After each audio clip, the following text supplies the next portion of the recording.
Good morning. Welcome to part 15 of RevSim's virtual coffee break series. This morning we're going to talk a little bit about gas liquid two-phase flow application. It's our 15th in our part 15 in our series here. And just real quick, if you have missed any of these, I invite you to visit RevSim.org. There you'll find a resource button, and underneath resources, in addition to news articles, newsletters, and so forth, you'll see the webinar button. If you click on that button, that'll take you to all 14 previous webinars, along with any that are to come down the road here. Just quickly about RevSim, if you've not yet visited that, it's a good opportunity to get up to speed on where the revolution of simulation, democratizing simulation movement is, all the resources, the players, and so forth. And while you're there, in addition to looking at the webinars, pre-mentioned webinars, I invite you to sign up for our newsletter. It's a quarterly newsletter, so you're not going to be bombarded with, one after another. And also, between newsletters and daily, you might want to check in on our LinkedIn site for the latest news from RevSim. So with that, quickly here again is just a real short snapshot of what the RevSim initiative is all about, the stakeholders and so forth. I'll let you read that, take a quick look at that. And I'm going to turn things over to Wolfgang, who's going to get right into the case study. Yeah, thank you very much, Bob. And here we start with one of our previous UberCloud experiment teams, number 94, and it's about gas liquid two-phase flow application. The end user is Chiyoda Corporation, which is an integrated contractor serving mainly the hydrocarbon and chemical industries in Japan.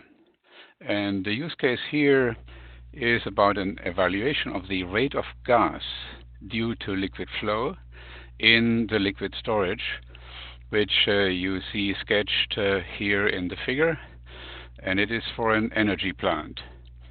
The gas liquid two-phase flow was simulated using ANSYS Fluent, and this CFD simulation has been carried out under some conditions, certainly. For those who are familiar with CFD, here the user used a volume of fluid VOF model, and two simulation cases were carried out, a coarse one and a very fine one. So the coarse one with 300,000 mesh elements, and the fine one with 2 million mesh elements. And for the first case, computation on the user's workstation was 20 hours. And for the second case, for the fine mesh case, it took him 5 days to do the whole simulation. And in the cloud, which was the Fujitsu Technical Cloud, TCF, the user used 2 nodes with altogether 32 parallel cores. And we'll see how that helped to speed up the simulation. And by the way, the 2 nodes were tightly coupled with InfiniBand, and at the end the user used remote visualization, where data has been visualized directly in the cloud, and then the pixels have been ported or moved to the end user. So on the next slide, we explain the project objectives for running ANSYS Fluent in the Fujitsu Technical Cloud. So the major interest of the user was here to learn. It was the first time the user got in the cloud, and he has been helped by a Fujitsu team to implement his application on these 2 compute nodes. So confirming that the ANSYS Fluent is running efficiently on these two nodes, and also data transfer was relatively good, etc.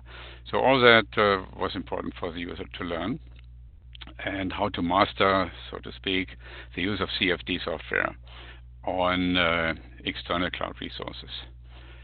And also, clarifying that discussing internally and looking forward then to the next step, how to use the technical cloud then for their daily business. So on the next slide then, what you can see is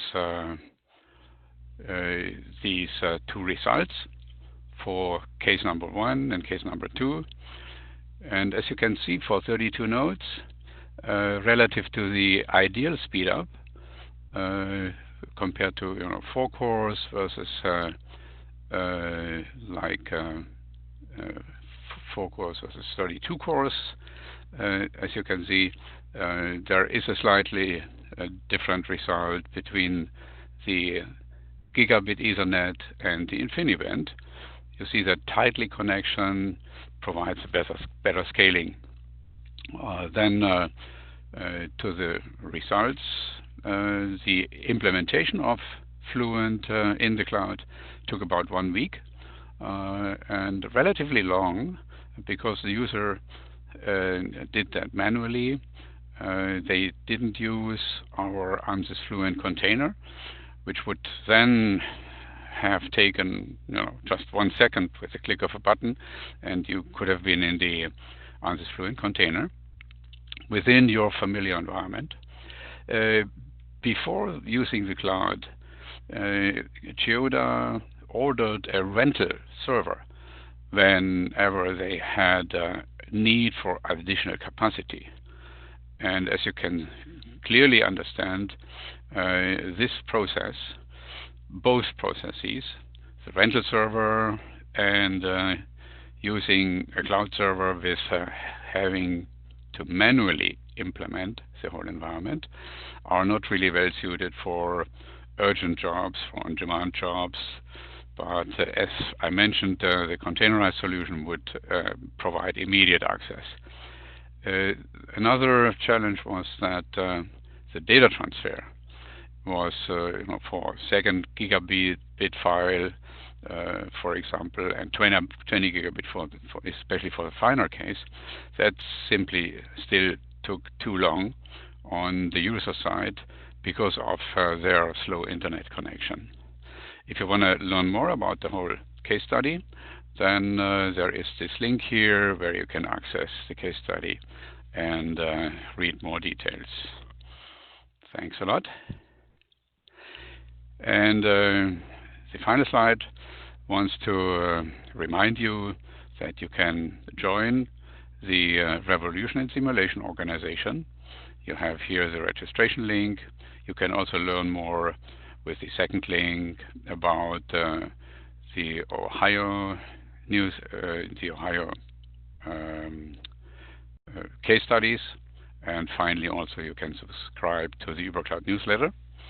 And herewith, we thank you very much. And this was Bob Farrell, Alan Schocker, and myself, Wolfgang Gensch. Thank you.